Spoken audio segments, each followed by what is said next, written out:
بسم اللہ الرحمن الرحیم. السلام علیکم ناظرین. Good morning Pakistan. آپ دیکھ رہے ہیں سچ سویرا اسپیشل ٹرانسمیشن نشرہ رحمت للعالمین صلی اللہ علیہ وسلم. میں ہوں آپ کے میزبان مہوش چودھری اور میرے ساتھ ہیں اظہر علی عابد صاحب. السلام علیکم سر. جی وعلیکم السلام. امید کرتے ہیں ہمارے ناظرین خیر و عافیت سے ہوں گے. پورا عشرہ ماشاءاللہ خوبصورت سلسلہ رہا اور آج آخری پروگرام ہے ہمارا.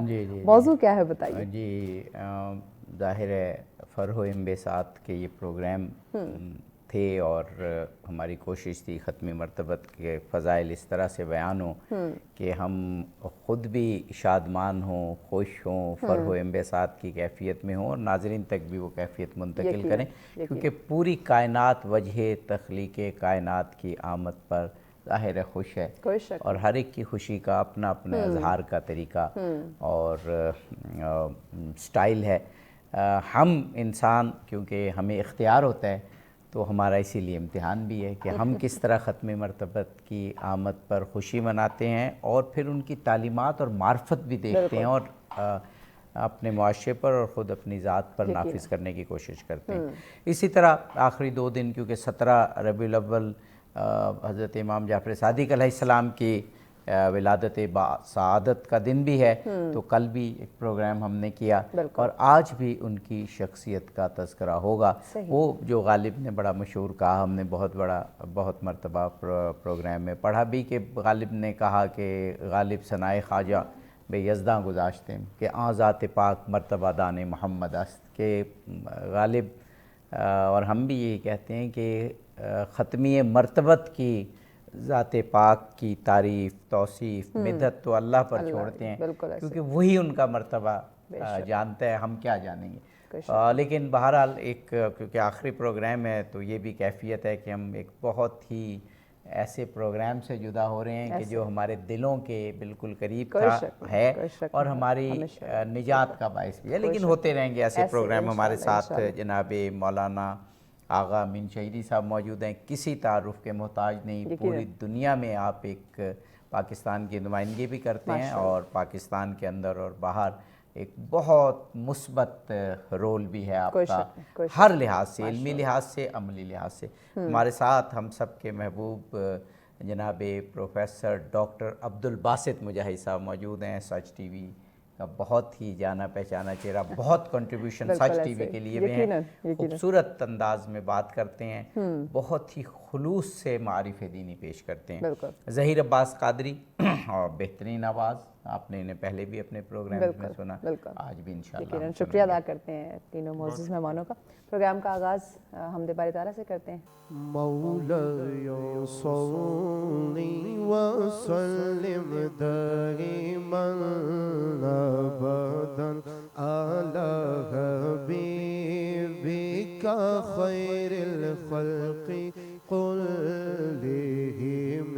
مولاي صلي وسلم دائما ابدا على حبيبك خير الخلق كلهم.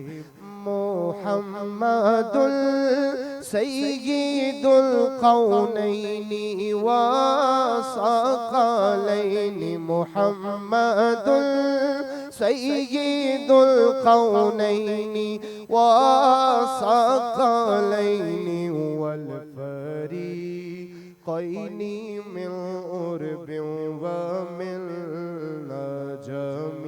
مولاي صلي وسلم دائما ابدا على حبيبك خير الخلق كلهم.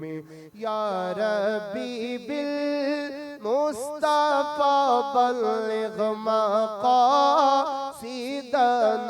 يا ربي بالمصطفى بلغ مقاصدنا واغفر لنا ما مضى يا واسع الكرم.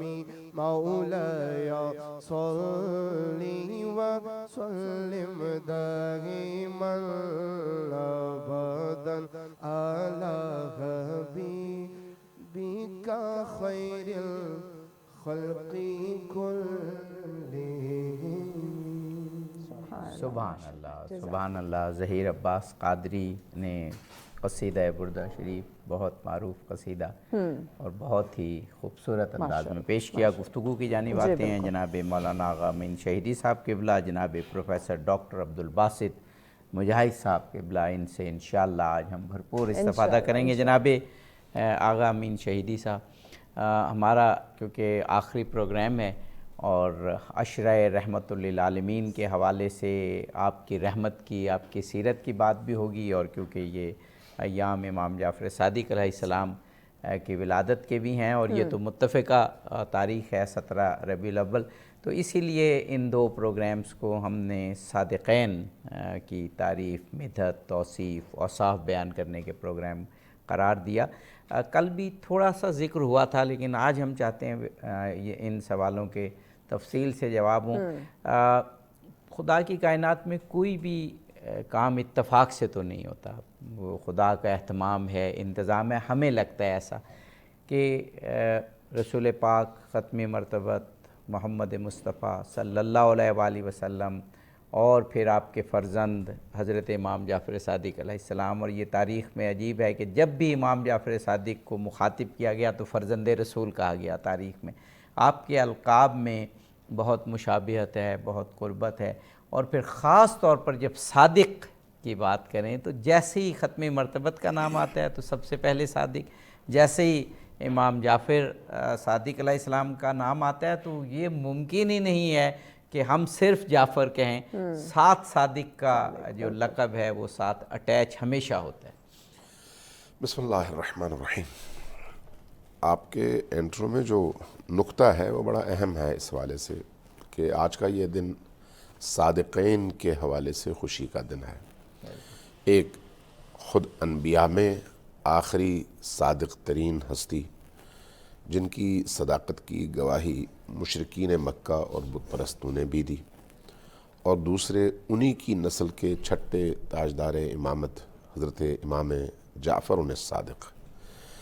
چونکہ یہ ولادت کے ایام اور خصوصاً 17 ربیع الاول دونوں کی شخصیت سے منسوب ہے، تو اس لیے ہم جب بات کرتے ہیں دونوں شخصیات اور دونوں ہستیوں کے حوالے سے، ایک نانا اور ایک نواسے، تو صادقین کہتے ہیں. سبحان یہ جو صادقین ہے یعنی صدق سے ہے. جی جی. اگر ان دونوں ہستیوں کی ان صفات کے پس منظر میں دیکھیں تو ان کے کردار میں، ان کی گفتگو میں، ان کی زندگی کے شب و روز میں اس زمانے کی امت کے اندر جو تصور پایا جاتا تھا وہ یہ ہے کہ نہ ان کی گفتار میں صدق کے علاوہ کچھ ہے، نہ ان کے پندار میں صدق کے علاوہ کچھ ہے، نہ ان کے عقیدے میں صدق کے علاوہ کچھ ہے. جو کچھ بھی ہے وہ صداقت سے عبارت ہے. یہ کیفیت نبی کریم کے حوالے سے بھی ہے اور یہی کیفیت امام صادق علیہ السلام کے حوالے سے بھی ہے. اگر ہم اسی دن کے پیغام کو دیکھیں کہ ان ہستیوں کی کیا صرف تعریف کرنا ہی کافی ہے یا پھر اسوہ حسنہ کے طور پر اس دن ہم نے ان ہستیوں سے کیا حاصل کرنا ہے، تو میرا خیال ہے ہمیں خود یہ جو صادقین میں صدق کی صفت ہے، اس صفت کو اپنانے کا جو درس 365 ایام میں سب سے زیادہ اہم دن ہے وہ دن یہ دن ہے جب ہمیں یہ درس سیکھنے کی ضرورت ہے.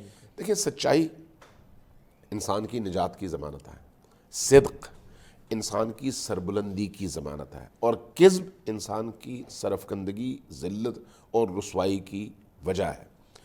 اگر صدق ہو تو اس صدق کے نتیجے میں انسان کبھی بھی ٹھوکر نہیں کھاتا. بظاہر ہو سکتا ہے نقصان اٹھاتا ہوا نظر آئے. اس لیے جب رسول کریم صلی اللہ علیہ وآلہ وسلم نے مشرکین مکہ کو جمع کر کے جب یہ فرمایا تھا کہ اگر میں یہ کہوں کہ اس پہاڑ کے پیچھے لوگ آ رہے ہیں تم پر حملہ کرنے کے لیے تو تم کیا تصدیق کرو گے یا تکذیب؟ سب نے کہا کہ تصدیق کریں گے. اس میں ایک اور جملے کا اضافہ بعض لوگوں نے کیا ہے کہ پھر انہوں نے پوچھا کہ اگر تم دیکھو کہ کوئی نہیں ہے تو تب کیا کرو گے؟ تو کہا کہ ہم کہیں گے وہ آئے تھے لیکن واپس چلے گئے. ہمیں نظر نہیں آیا. یعنی پھر بھی آپ پر ہمارا ذہن کبھی بھی اس بات پر آمادہ نہیں ہوگا کہ آپ کے حوالے سے ہم صدق کے علاوہ کسی اور چیز کی امید رکھیں. یہ کمال ہے اس کیفیت کا کہ جس کیفیت میں جا کے نبی کریم نے اپنا اور اپنے وجود کا، اپنی حقانیت کا لوہا منوایا ہے. اور بعین ہی یہی کیفیت امام صادق علیہ السلام کی زندگی میں ہے.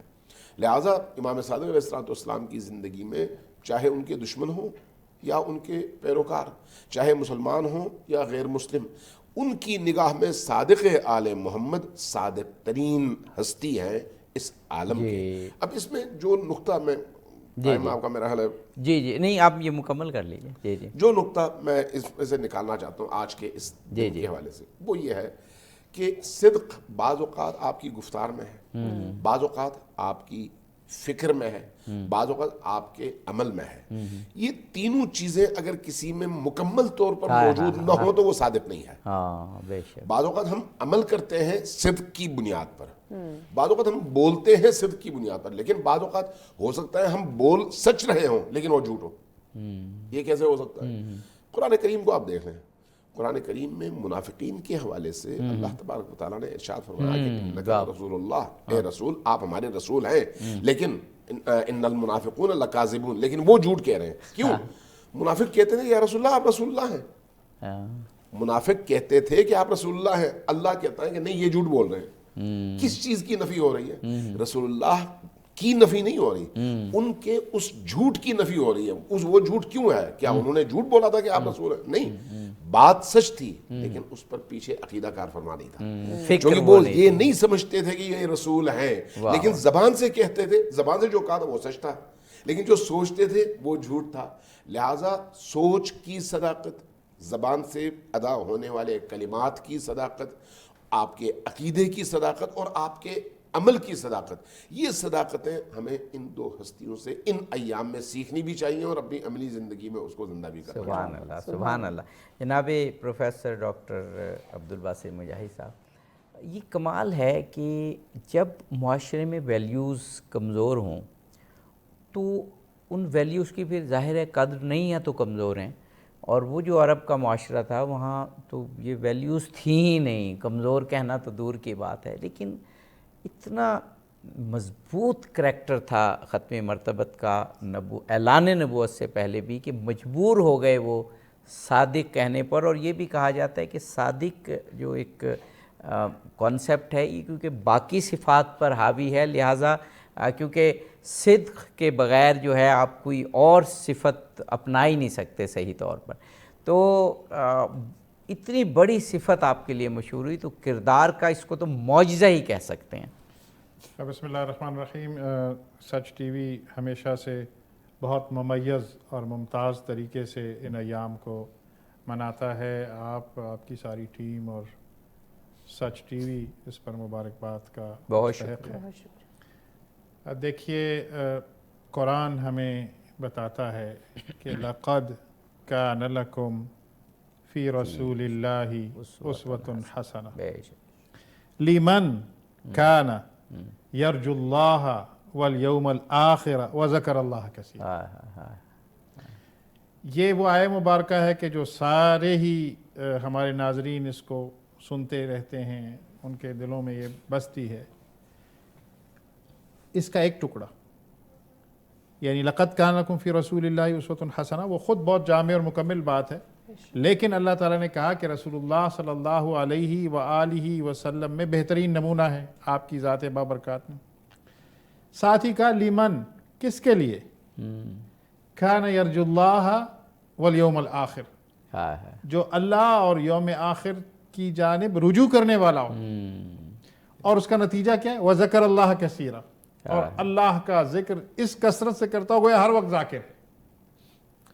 اب نبی کریم صلی اللہ علیہ وآلہ وسلم کی ذات بابرکات میں جو چیز بالکل واضح ہے، جیسے کہ بات ہو رہی ہے کہ آپ کا صادق ہونا اور آپ کا امین ہونا، چونکہ نبوت سے پہلے بھی پورے معاشرے میں اس کی گواہیاں آپ کے جو بعد میں آپ کی جان کے جو ہے نا وہ دشمن ہوئے، انہوں نے بھی یہ گواہی دی کہ آپ صلی اللہ علیہ وآلہ وسلم ہمیشہ سے سچ پر قائم، واہ آپ کا رویہ سچ، آپ کی گفتار سچ، آپ کا کردار سچ، اور آپ ایک مکمل سچ۔ واہ اور اس کے ساتھ ساتھ کیا ہے کہ جو ان کو فالو کرے گا وہ کیسا ہونا چاہیے۔ یہاں مجھے نبی کریم صلی اللہ علیہ وآلہ وسلم کے پاس ایک عرب نو مسلم اسلام کو قبول کیا اور آپ سے کہا جی مجھے بتائیے مجھے کیا کرنا ہے۔ تو نبی کریم صلی اللہ علیہ وآلہ وسلم نے باقی تفصیلی احکام نہیں بتائے، صرف ایک حکم دیا، بس تم نے آج سے سچ بولنا ہے۔ ہاں ہاں بے شک۔ اور اس کا نتیجہ کیا ہوا کہ ہمیں پھر تاریخ کی روایات ملتی ہیں کہ وہ جو اللہ کے رسول کے ساتھی تھے، وہ جب ظاہر ہے ان کے معاملات، جیسے آپ عرب کی سوسائٹی کی بات کر رہے تھے اس وقت کی، ان کی جو رسم و رواج اور جو معمولات تھے، وہ کچھ بھی ایسی چیز جو اللہ کے حکم کی سرتابی میں کرنے لگتے تو کیا انہیں خیال آتا جھوٹ تو میں نے نہیں بولنا، کل نبی کریم صلی اللہ علیہ وسلم کے پاس حاضری ہوگی، وہ پوچھیں گے بھئی تم نے کیا کیا، تو میں جھوٹ تو نہیں بول سکتا۔ تو یہ سب نیکیوں کی بنیاد ہے، اور اگر یہ نہیں ہے تو کچھ بھی نہیں ہے۔ تو یہ چونکہ نبی کریم صلی اللہ علیہ وسلم نے ساری کائنات کے لیے ایک مثال بننا ہے، تو جب سے جو سب سے پرومیننٹ آپ کی صفت ہمیں سامنے نظر آتی ہے وہ صادق کی۔ بے شک بے شک بے شک۔ جناب مولانا آغا امین شہیدی صاحب بہت سی باتوں پر بریک کی جانب جی ضرور، بریک کے بعد انشاءاللہ مہمانوں سے گفتگو کے سلسلے کو آگے بڑھاتے ہیں۔ ناظرین ہمارے ساتھ رہیے گا۔ ویلکم بیک ناظرین، آپ دیکھ رہے ہیں سچ سے اسپیشل ٹرانسمیشن نشر رحمت اللہ علیہ صلی اللہ علیہ وسلم۔ آج ہمارا آخری پروگرام اور بہت ہی خوبصورت گفتگو کا سلسلہ جاری، آگے بڑھاتے ہیں آپ جی۔ کائنات کی عظیم ترین ہستیوں، وجہ تخلیق کائنات، فخر موجودات محمد مصطفیٰ صلی اللہ علیہ وآلہ وسلم، اور تاریخ میں صادق آل محمد کے لقب سے معروف ہونے والی ہستی امام جعفر صادق علیہ السلام، ان پر پروگرام جاری ہے۔ جناب آغا امین شہیدی صاحب، میں جو وقفے سے قبل سوال کرنا چاہتا تھا اور اب اس کو کنٹینیو کرتا ہوں کہ بہت سی مشابہتیں اور جو مماثلت کردار میں تو موجود ہیں۔ ایک جو مجھے بہت بڑی بات نظر آئی کہ رسول پاک ختم مرتبت نے فرمایا میں شہر علم ہوں اور علی اس کے دروازہ۔ تو رسول اللہ سے بھی جب کوئی سوال کیا گیا تو ظاہر ہے اس کا جواب آیا، مولا علی نے یہ کہا کہ مجھ سے پوچھ لو جو کچھ پوچھ سکتے ہو، اس سے قبل کہ میں تم میں نہ رہوں۔ اور یہ بار بار کہا اور لوگوں نے بہت کچھ پوچھا بھی، گو جو حق ہے وہ تو ادا نہیں ہوا پوچھنے کا۔ مجھے پھر اس کے بعد تاریخ میں شاید کچھ اور بھی آئمہ ہوں، لیکن میں نے امام جعفر صادق علیہ السلام کے پڑھا ان کی سیرت میں کہ انہوں نے کہا مجھ سے پوچھ لو جو پوچھنا ہے، جس طرح حدیث اور علم میں بیان کروں گا تمہیں اس طرح سے کوئی نہیں بیان کرے گا۔ تو یہ دعویٰ ادھر نظر آیا اور پھر اس کے بعد ادھر نظر آیا، تو یہ بھی ایک عظمت کی آپ کی بہت بڑی دلیل ٹھہرتی ہے۔ بات تو آپ کی صحیح ہے لیکن ادھوری ہے، چونکہ اس سے یہ تاثر ابھرے گا کہ اس کا مطلب یہ ہے کہ یا علی تھے یا امام صادق تھے، درمیان والی شخصیات کے والے سے تاریخ خاموش ہے۔ نہیں، یہ مسئلہ نہیں ہے، اس کو تھوڑا سا واضح کرنے کی ضرورت ہے۔ دیکھیے نبی کریم کی یہ جو اولادیں ہیں، ان اولادوں میں ہر شخصیت جو اس کے پاس علم ہے وہ نبی کا علم ہے، صحیح بات، ان کا ذاتی نہیں ہے۔ بالکل۔ اس لیے امامت کا منصب جب منتقل ہوتا ہے اگلے امام تک تو وہ تمام وراثتیں ساتھ میں منتقل ہوتی ہیں، جن میں علم بھی شامل ہے، باقی تمام وہ معنوی وراثت شامل ہے۔ لہٰذا اگر امیر المؤمنین علیہ الصلوۃ والسلام نے یہ سوال کیا کہ سلونی سلونی قبل ان تفقدونی، یہ کب کیا؟ جب مسجد کوفہ میں وہ مسجد میں بیٹھتے تھے، جب وہ خانہ نشین تھے اس وقت لوگ ان کے پاس نہیں آتے تھے، وہ لوگوں کے پاس نہیں آتے تھے۔ جب ان کو اجتماع میں آنے کا موقع ملا اور لوگوں نے ان کی طرف رجوع کیا تو تب انہوں نے علم کے دروازے کھولے۔ یہی کیفیت امام حسن مجتبیٰ کی ہے۔ امام حسن مجتبیٰ میں علم کے حوالے سے ذرہ برابر کوئی کمی امیر المؤمنین کی نسبت نہیں ہے۔ وہ تمام علوم اور معارف جن کے مالک اور وارث امام علی تھے، وہی وراثت امام حسن کے پاس بھی ہے، وہی وراثت امام حسین کے پاس بھی ہے۔ لیکن میں نے شاید کسی اور پروگرام میں بھی عرض کیا تھا کہ امام حسن سے کوئی روایت نہیں ملتی، امام حسین سے کوئی روایت نہیں ملتی، امام زین العابدین سے روایت نہیں ملتی، اگر ملتی بھی بہت کم ملتی ہے۔ ہاں ان کا جو مجموعہ کلام ہے دعا کی صورت میں، مناجات کی صورت میں، وہ اپنی جگہ، اور جو ان کا رسالہ حقوق ہے وہ اپنی جگہ، اور کربلا کے سفر کے دوران جو ان کے کچھ خطبات ہیں وہ اپنی جگہ، لیکن یہ تو بہت محدود سا میٹر ہے۔ جو ان کی زندگی کا سرمایہ دیکھیں وہ آپ کو نہیں ملتا۔ امام علی کے حوالے سے بھی وہ شخصیت جنہوں نے پوری دنیا کے لوگوں کو چیلنج کیا نا کہ جو چاہو مجھ سے پوچھو۔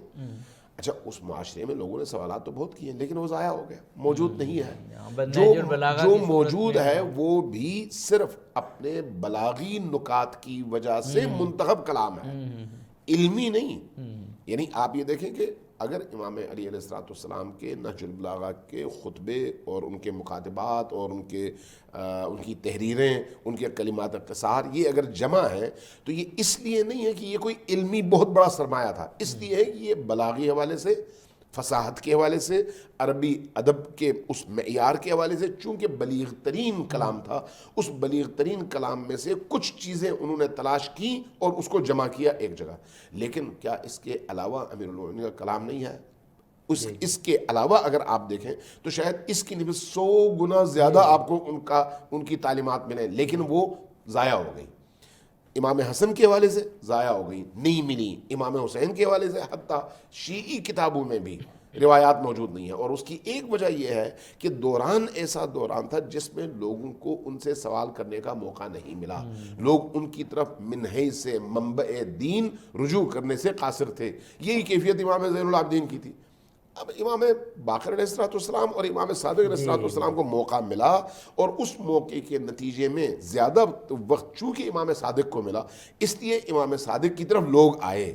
جب لوگ آئے اور درس و بحث اور گفتگو اور علمی ان نکات کے اظہار کا موقع ملا، تو وہاں پر امام صادق علیہ السلام نے پھر یہ فرمایا اب مجھ سے پوچھو جو کچھ پوچھ سکتے ہو، میں تمہیں ہر چیز کا جواب دوں گا۔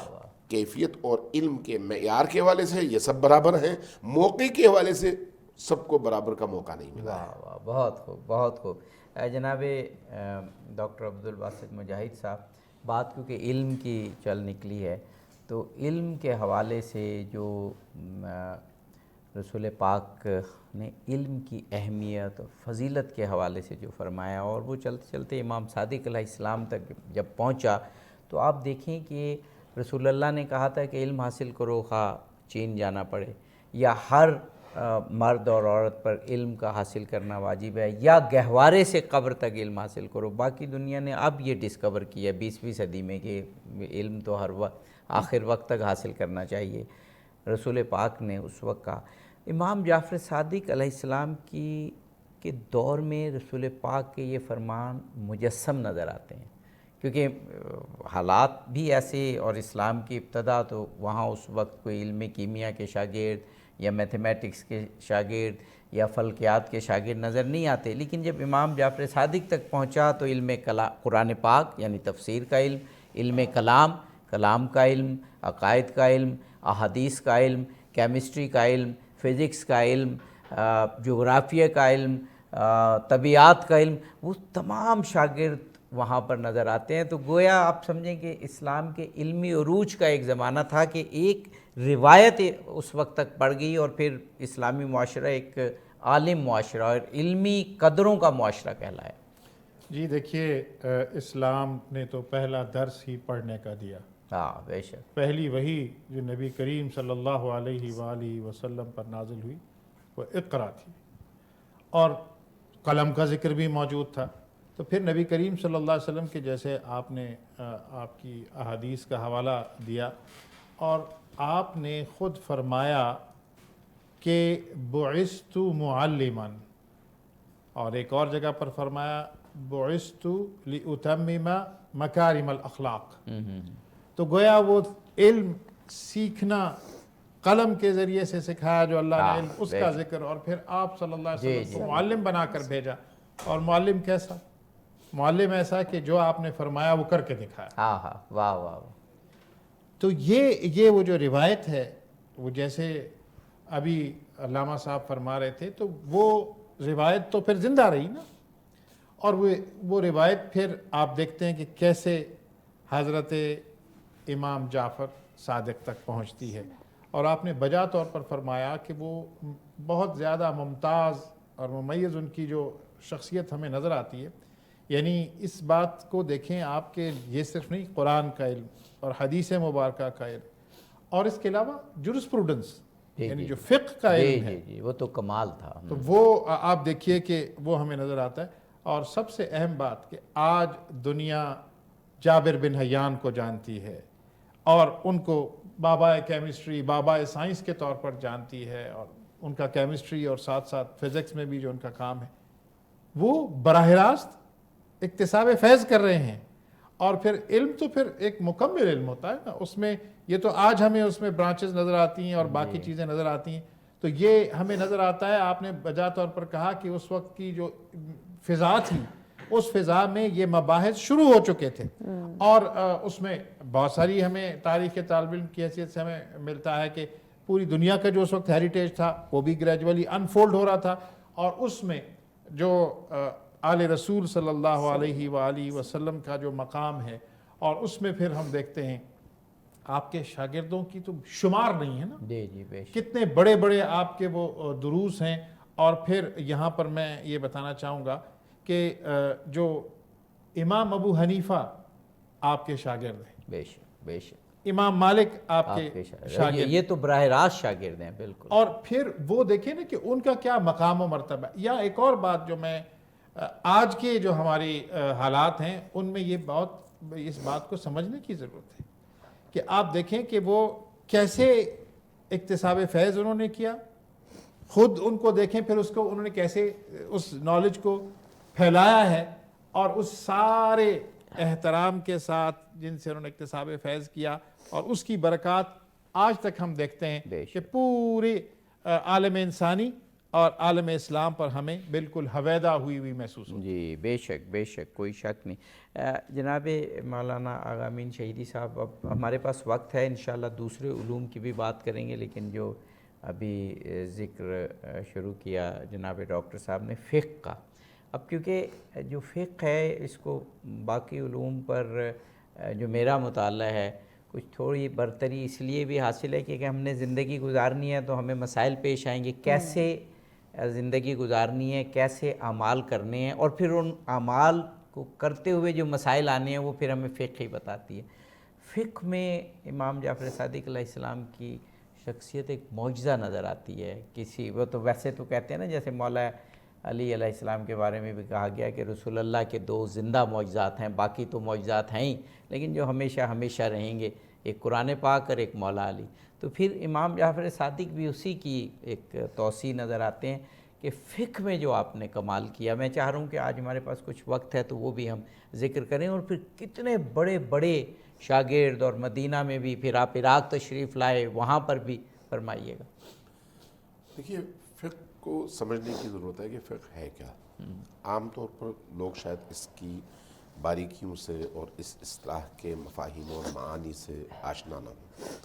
فقہ دوسرے لفظوں میں احکام شریعت کو کہتے ہیں، جی جی، یعنی شریعت نے آپ کو جن چیزوں کا پابند کیا ہے وہ فقہی میدان ہے۔ اچھا، اس میں اس کے 5 حصے ہیں: فرائض جن کو ہم واجبات کہتے ہیں، اور محرمات جو جرم ہے جن کا انجام دینا، فرائض کا انجام دینا فرض ہے، واجب ہے، ترک کرنا جرم ہے۔ اسی طرح سے مستحبات جن کے انجام دینے کا ثواب دیا گیا ہے یا وعدہ کیا گیا ہے، اور جن کو چھوڑنے کا کوئی گناہ نہیں ہے۔ اور اسی طرح سے مکروہات جو اگر آپ انجام دیتے ہیں تو گناہ نہیں ہے، لیکن اگر آپ ترک کر دیتے ہیں تو اس کا ثواب ہے۔ اور اس کے ساتھ 5ویں چیز مباحات ہیں، جن کے انجام دینے اور نہ دینے سے آپ کی صحت پہ کوئی فرق نہیں پڑتا، نہ انجام دینے میں ثواب ہے اور نہ ترک کرنے میں گناہ ہے۔ سانس لینا، پانی پینا، کھانا کھانا، یہ مباحات میں سے۔ صحیح۔ اچھا، اس مجموعے کے اندر انسان کی زندگی کی تمام چیزیں آ جاتی ہیں۔ اچھا، اب سوال یہ ہے کہ اسلام آیا ہے تا قیام قیامت۔ نبی کریم کی زندگی کا ٹوٹل عرصہ جو ہے وہ ہے 23 سال۔ قرآن کریم احکام دین اور فقہ کی کتاب نہیں ہے۔ اب قرآن کریم میں 6500 آیات ہیں، ان 6,500 آیات میں سے جو آپ کی زندگی کے تمام امور کا احاطہ کرنے کے لیے اصول ہیں، وہ اصول آپ کو ٹوٹل 500 آیتوں میں ملتے ہیں۔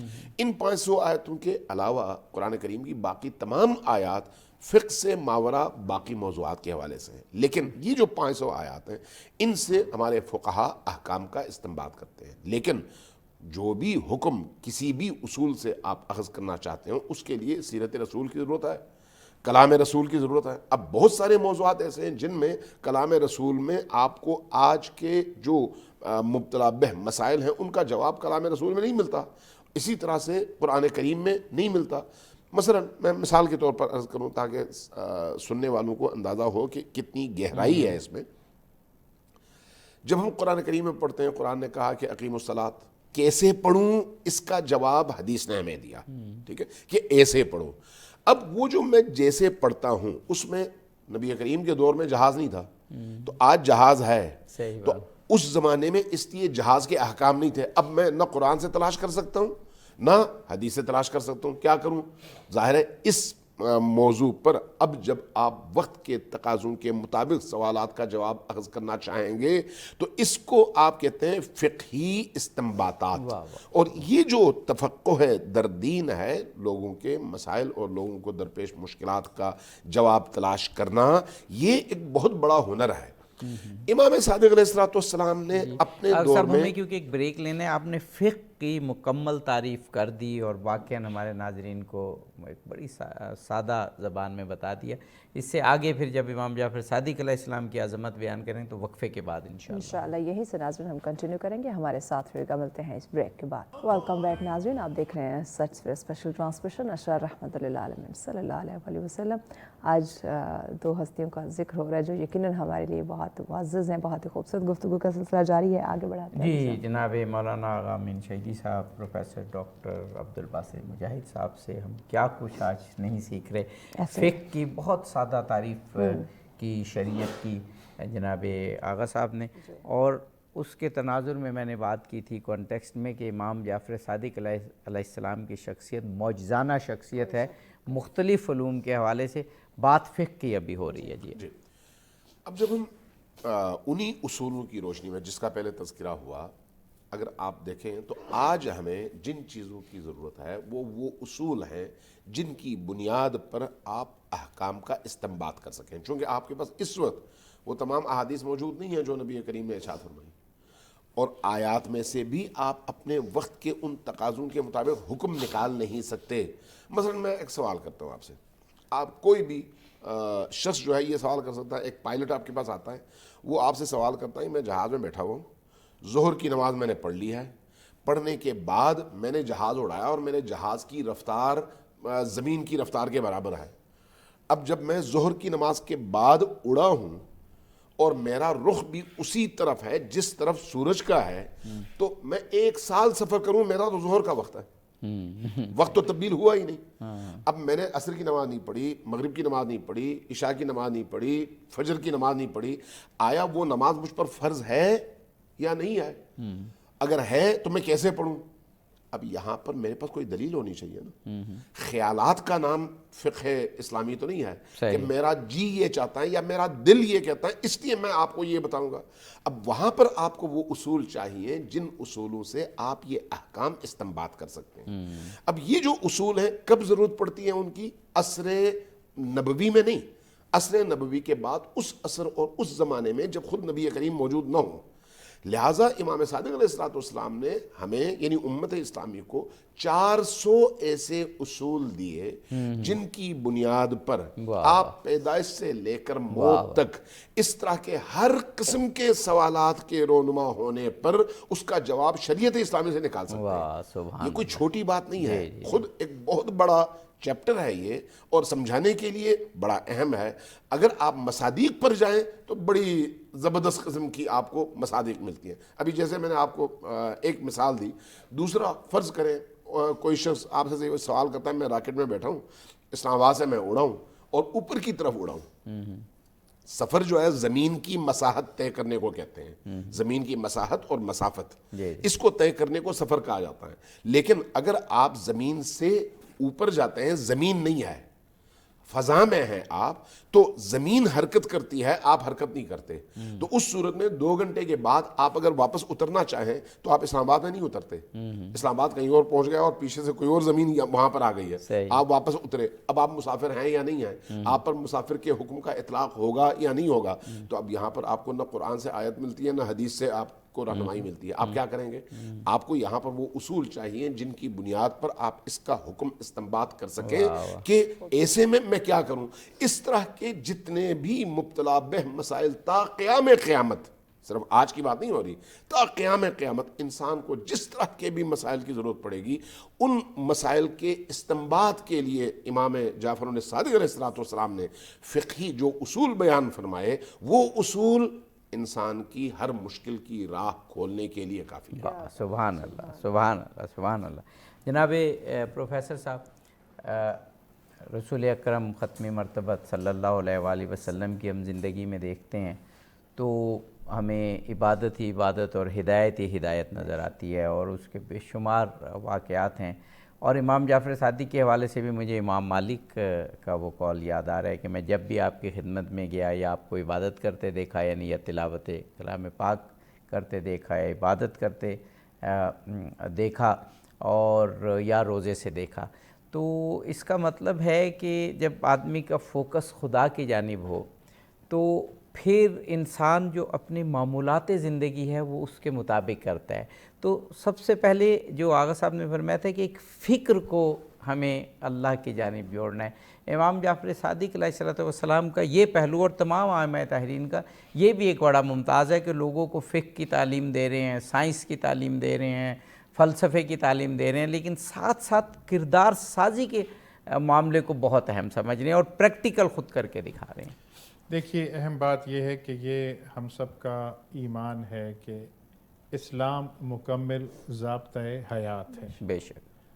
اور پھر ہمیں جب نبی کریم صلی اللہ علیہ وآلہ وسلم کی سیرت مبارکہ کو ہم دیکھتے ہیں تو اس میں جتنی جامعیت نظر آتی ہے, اور آپ چونکہ خاتم النبیین ہیں تو اب تو تا قیام قیامت جو بھی انسان کے سامنے رہنمائی کے لیے وہ اگر کسی شخصیت کی طرف دیکھ سکتا ہے تو وہ نبی کریم صلی اللہ علیہ وآلہ وسلم کی ذات بابرکات ہے. اور اس میں سب سے اہم بات یہ ہے کہ جب انسان اپنی مرضی کو اللہ رب العزت کی مرضی کے تابع کر دیتا ہے تو ہم اسے کہتے ہیں کہ وہ فنا فی اللہ ہو گیا. بے شک. اور پھر کیا ہمیں صحیح احادیث کے جو مفاہیم سے بات سمجھ میں آتی ہے کہ ایک مقام وہ آ جاتا ہے کہ جب بندے کا ہاتھ, بندہ مومن کا ہاتھ جو ہے وہ گویا اللہ کا ہاتھ شمار ہوتا ہے. وہ جب کوئی بات کر رہا ہوتا ہے گویا وہ ایسے کہ جیسے کوئی الہامی بات ہو رہی. تو یہ ساری باتیں کس وجہ سے ہیں کہ اس دین نے تا قیام قیامت برقرار رہنا ہے. پھر ہر دور کے اپنے مسائل ہیں. یہاں مجھے نبی کریم صلی اللہ علیہ وآلہ وسلم کی ایک اور حدیث مبارکہ کا مفہوم ذہن میں آ رہا ہے. آپ نے فرمایا جب انسان جس زمانے میں بستا ہے وہ زمانہ بوڑھا ہوتا چلا جائے گا تو قرآن جوان ہوتا چلا جائے گا. واہ واہ واہ.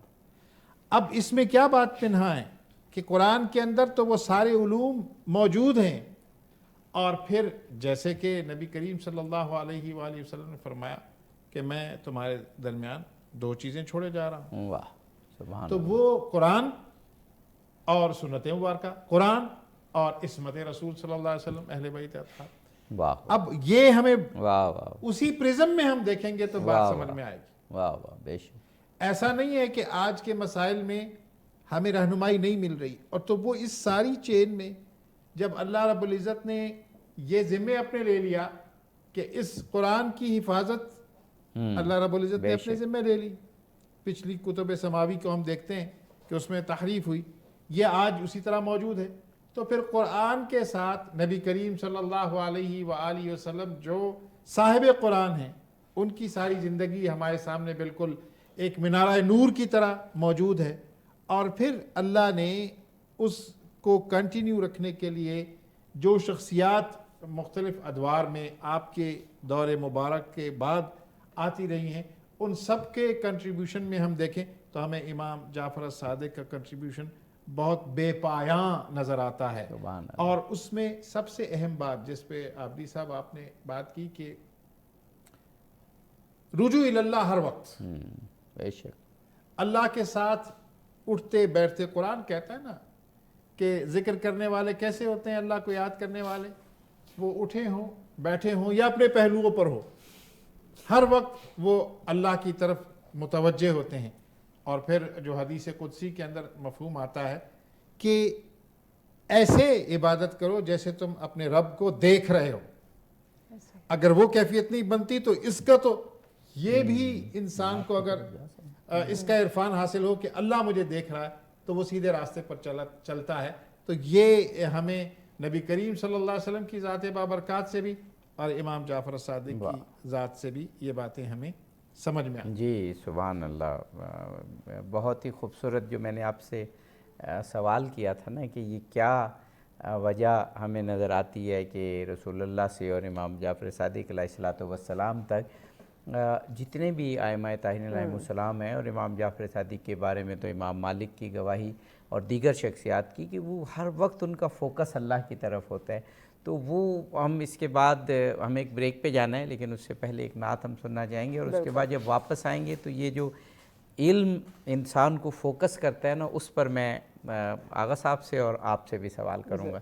جی ظہیر عباس ہمیں کوئی نعت سنائیے.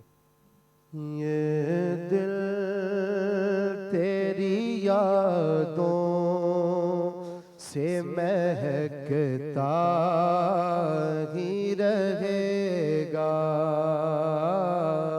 تیرا ہے یہ تیرا ہے یہ تیرا ہی رہے گا، تیرا ہے یہ تیرا ہے یہ تیرا ہی رہے گا. یہ نام محمد ہے کہ رحمت کا سمندر بہتا ہے، یہ بہتا ہے، یہ بہتا ہی رہے گا، بہتا ہے، یہ بہتا ہے، یہ بہتا ہی رہے گا. تیروں کے مسلح پہ وہ شبیر کا سجدہ ہوتا ہے، یہ ہوتا ہے، یہ ہوتا ہی رہے گا، ہوتا ہے، یہ ہوتا ہے، یہ ہوتا ہی رہے گا. سرکار سے مانگو تو صحیح آل کا صدقہ، اور ملتا ہے، یہ ملتا ہے، یہ ملتا ہی رہے گا. ویلکم بیک ناظرین، آپ دیکھ رہے ہیں سچ وے اسپیشل ٹرانسمیشن نشر رحمت للعالمین صلی اللہ علیہ وسلم. مہمان ہمارے ساتھ موجود ہے، بہت ہی خوبصورت آج کا ٹاپک تو معزز شخصیات کا ذکر اور آخری پروگرام اس عشرے کا. عابد صاحب گفتگو کو آگے بڑھانے سے پہلے مہمانوں کا تعارف بھی کروا دیجیے. جی جناب مولانا آغا امین شہیدی صاحب کسی تعارف کے محتاج نہیں، بین الاقوامی شہرت یافتہ عالم دین، نامور خطیب اور معاشرے میں مثبت قدریں پہنچانے والی شخصیت جناب پروفیسر ڈاکٹر عبدالباسط مجاہد صاحب. آپ بھی ہمارے ملک کے نامور عالم دین اور ہمارے ملک کی بہت معروف یونیورسٹیز میں آپ ہیڈ آف ڈپارٹمنٹس رہے، اور ظہیر عباس تو ہمیشہ کی طرح خوبصورت نعت و منقبت پڑھنے والے۔ جناب مولانا آغا امین شہیدی صاحب، ایک موضوع جو حدیث میں اسلام نے بہت ارلی یعنی اپنے پہلے ہی دور میں بتا دیا، یہ جب ہمارے ہاں یا آپ کہتے ہیں کہ انفارمیشن ایج شروع ہوئی تو ویسٹ میں وہ موضوع اس صدی یا زیادہ زیادہ پچھلی صدی میں وہ موضوع بحث بنا، اور اس کا پھر اس کے بارے میں دانشوروں نے گائیڈ کیا، نالج اور انفارمیشن کا فرق۔ اب کیونکہ انفارمیشن یعنی معلومات بہت زیادہ ہو گئی ہیں، آپ موبائل اٹھائیں، سوشل میڈیا اٹھائیں، کمپیوٹر اٹھائیں اور جو چاہے معلومات لے لیں، تو اس وقت دانشوروں نے یہ کہا کہ بھئی یہ معلومات ٹھیک ہے لیکن یہ مفید نہیں ہے جب تک کہ یہ ذات کا حصہ نہ بنے، اور ذات کا حصہ جب بنتی ہیں پھر وہ علم کہلاتی ہیں۔ مجھے مولا کائنات کا وہ قول یاد آ رہا ہے کہ جب علم آتا ہے تو عمل دعوت دیتا ہے، اگر عمل نہیں ہوتا تو علم بھی رخصت ہو جاتا ہے۔ تو امام جعفر صادق علیہ السلام کی جو ہمہ جہت پرسنالٹی ہے، وہ کیونکہ علم ان کی ذات کا حصہ تھا، لہٰذا وہ جب بھی ان کی زندگی گزرتی تھی تو کسی نہ کسی ہدایت کے جو پہلو بیان کرتے یا دکھاتے ہوئے گزرتی تھی۔ اور خود ان کی وہ بڑی مشہور حدیث، جب کسی نے پوچھا کہ میں تبلیغ کرنا چاہتا ہوں تو آپ نے کہا عمل سے، فرمائیے۔ آپ نے بڑے خوبصورت نقطے کی طرف اشارہ کیا ہے۔ دیکھیے، اہل البیت علیہ السلام، چونکہ امام صادق کی بات ہو رہی ہے تو امام صادق علیہ السلام اہل البیت میں سے چھٹے تاجدار امامت ہیں۔ اہل البیت علیہ السلام وہ ہیں جن کے حوالے سے نبی کریم نے اپنی وصیتوں میں قرآن کے ہم وزن قرار دے کر جس طرح قرآن سے تمسک ضروری ہے اسی طرح سے اہل البیت سے تمسک کو بھی ضروری قرار دیا۔ کیوں ان دونوں کو ساتھ قرار دیا؟ وجہ تلاش کرنی چاہیے۔ دونوں کے بارے میں کہا کہ یہ دونوں ساتھ ہیں، چاہے تم ایک کو پکڑو یا دوسرے کو، ہیں دونوں ساتھ۔ ایک کو پکڑو گے تو دوسرے سے محروم ہو جاؤ گے، دوسرے کو پکڑو گے تو پہلے سے محروم ہو جاؤ گے، پکڑنا تم نے دونوں کو ہے۔ وجہ کیا ہے؟ یہ دونوں ایک دوسرے کی حقیقتوں کے ترجمان ہیں، ایک دوسرے کی حقیقتوں کے ترجمان۔ اس لیے فرمایا ما ان تمسکتم بہما لن تضلوا بعد ابدا، جب تک، یہ شرط ہے، ما ان، جب تک ان دونوں سے مل کر تمسک رکھو گے گمراہ نہیں ہوگے۔ ایک گمراہی کا سبب ہے، دونوں ہدایت کا سبب ہے۔ لن یفترقا، یہ دونوں ایک دوسرے سے جدا نہیں ہیں۔ کب تک؟ حتی یردا علی الحوض، جب تک میرے پاس حوض میں نہیں پہنچتے۔ اب یہ جو ایک دوسرے کے ترجمان ہیں کس معنی میں ہے؟ اگر قرآن سے پوچھیں تو قرآن اہل البیت کی حقیقت بیان کرتا ہے، اور اہل البیت سے پوچھیں تو اہل البیت کی نگاہ قرآن کے حقائق اور قرآن کی گہرائیوں پر ہے۔ اہل البیت جو کچھ سمجھ سکتے ہیں قرآن سے وہ دوسرے نہیں سمجھ سکتے۔ ہم جب علم کی بات کرتے ہیں تو علم قرآن کے علاوہ اور کچھ نہیں ہے۔ جو کچھ آپ اس وقت علم کے طور پر دیکھتے ہیں وہ ظاہر ہے آپ کے محفوظات میں، آپ کے حافظے میں جمع شدہ معلومات ہیں، لیکن حقائق ان معلومات کے ماورا ایک ایسی حقیقت کا نام ہے جس تک پہنچنے کے لیے وہ ادراک چاہیے، جس کے لیے بصیرت خداوندی کی ضرورت ہے، اور وہ جو بصیرت ہے وہ اللہ نے ان ہستیوں کو دی ہوئی ہے۔ لہٰذا امام صادق علیہ السلام چونکہ حقائق عالم سے آشنا ہیں، وہ جو نبی کریم کی دعا ہے اللہم ارنی الاشیاء کما ہی، خدایا مجھے حقائق عالم سے آشنا کر، اشیاء کی حقیقتوں سے آشنا کر۔ تو نبی کریم کی دعا رد تو نہیں ہوتی نا، تو وہ آشنا ہیں حقائق عالم سے اور اشیاء عالم کی حقیقت سے۔ جو آشنائی نبی کریم کو حاصل ہے وہی آشنائی امام صادق علیہ السلام کو بھی حاصل ہے۔ لہٰذا امام صادق جس طرح سے حقائق عالم کو دیکھتے ہیں کوئی اور اس طرح سے دیکھ نہیں سکتا، اس لیے امام صادق حجت ہیں، دوسرے حجت نہیں ہیں۔ امام صادق اس لیے حجت ہے کہ حقائق عالم ان کے سامنے کف دست یعنی ہاتھ کی ہتھیلی کی طرح سے نمایاں ہے۔ اب وہ جو حقائق عالم ہے وہ ہر انسان کی فکری سطح کے مطابق وہ بیان کرتے ہیں۔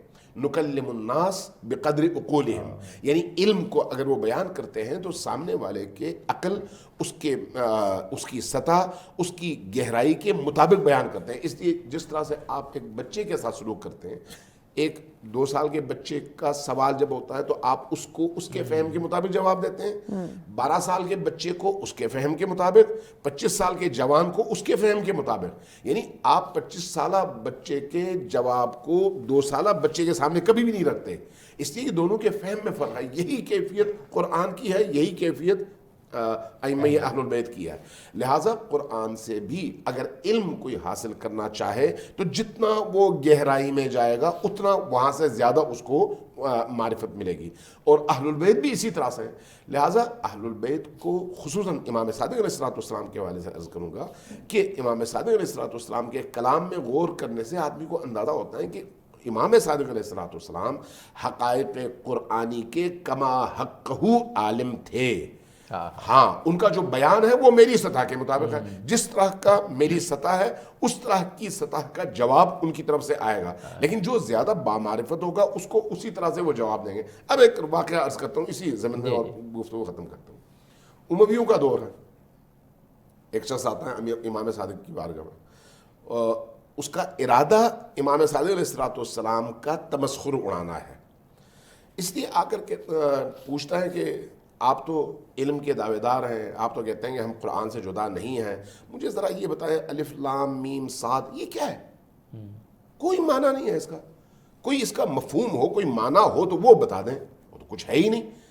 تو اب آپ اس حوالے سے کیا کہیں گے؟ اب امام صادق علیہ السلام چونکہ یہ ان حروف میں سے ہیں نا جن کو حروف مقطعات کہتے ہیں، جو خود اسرار کے حامل حروف ہیں، سر نہیں، اسرار یعنی اندر رازہائے نہاں موجود ہیں، اور ہر شخص کو اس کی سطح کے مطابق کوئی خوراک ملتی ہے، کوئی رزق ملتا ہے. امام صادق علیہ السلام کے سامنے کون ہے؟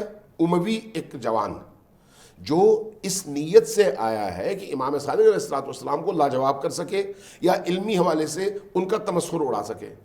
فرمایا کہ اچھا تم الف لام میم صاد کو سمجھنا چاہ رہے ہو کہ اس کا مطلب کیا ہے، کوئی مطلب بنتا بھی ہے یا نہیں؟ کہا کہ ہاں. تو کہا اچھا الف اس کے حروف ابجد میں اس کا نمبر کیا ہے؟ کہا 1. کہا اچھا لام کا؟ کہا 30. کہا اچھا میم کا؟ کہا 40. کہا صاد کا؟ کہا 90. چونکہ یہ خود ایک علم ہے. کہا ٹوٹل ملا کے کتنے بنے؟ کہا 161. کہا کہ یہ الف لام میم صاد یہ بتا رہا ہے کہ 161 ہجری میں تمہارے تمام اس خاندان کی حکومت کا خاتمہ ہو جائے گا. واہ واہ واہ واہ. جب یہ کہا تو وہ دم بخود رہ گیا. بھائی الف لام میم صاد سے یہ استنباط امام صادق نے کیسے کیا؟ تھوڑا ہی عرصہ گزرا، 161 ہجری آئی تو امویوں کا تختہ الٹ گیا اور عباسیوں کی حکومت آ گئی. آپ یہ دیکھیں کیا الف لام میم صاد امویوں کی اس حکومت کے تختہ الٹنے کی طرف اشارہ تھا. یہ اس میں سے ایک راز ہے، ایک ہزاروں ان رازوں میں سے. امام صادق کے سامنے کوئی اور اگر آتا اور وہ سوال کرتا تو یہ جواب اس کو نہ ملتا، اس کو کوئی اور جواب ملتا اس کے ظرف اور اس کے پس منظر کے مطابق. لیکن سامنے والا چونکہ اس نوعیت کا آدمی تھا اس لیے اس کو اس طرح کا جواب دیا جو خود اسی قرآن سے ماخوذ ہے. یہ ہے علم. یہ علم وہ ہے جو ائمہ اہل البیت کے خون میں رچا بسا ہے، ان کا پورا وجود اس کا عکاس ہے. واہ واہ سبحان اللہ سبحان اللہ. یہ علمی گفتگو خاص طور پہ امام صادق علیہ السلام کے حوالے سے ہو رہی ہے.